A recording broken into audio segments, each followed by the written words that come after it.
reviews. Particle board cuts smoother because they're not already plied together.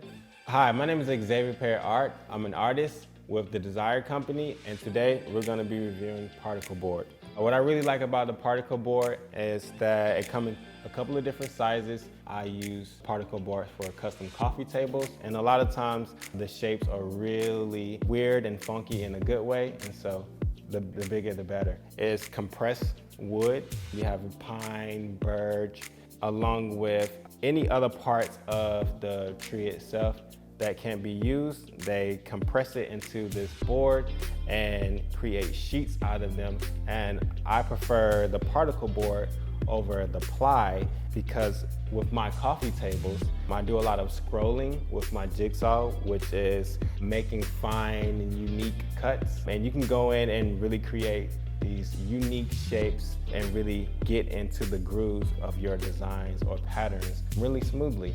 So one of the preferred reasons for using the particle board over the ply is because of the chips.